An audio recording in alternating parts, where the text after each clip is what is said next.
opportunity together with our Deputy Executive Director, Sir Vernan Corpus. Okay, but we have actually a surprise. We have a third winner who will actually get a coaching session with Coach Apa Alviar on September 3. So, for those who won this patimpalak, lahat po kayo ay maaaring kumuha ng inyong mga papremyo pagkatapos po ng ating programa dito. So, for the third place, drum roll.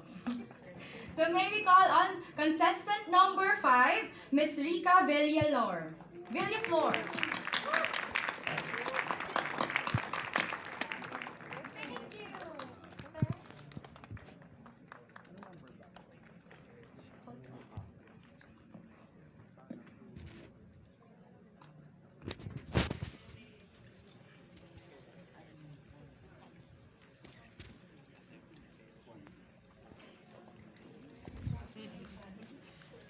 Okay, for the second winner, for an overnight stay for 2 with breakfast at Unwind Makati.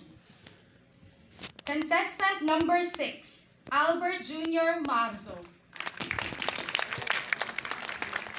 Our Tikbala. Miss, excuse.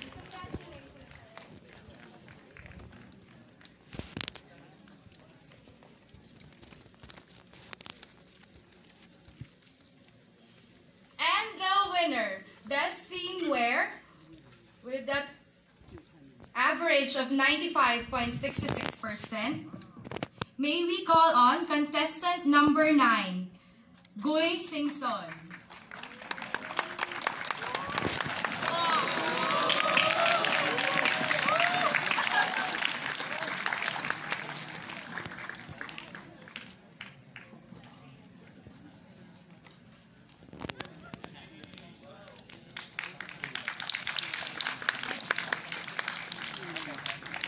Maraming salamat po at congratulations po sa ating lahat ng winner.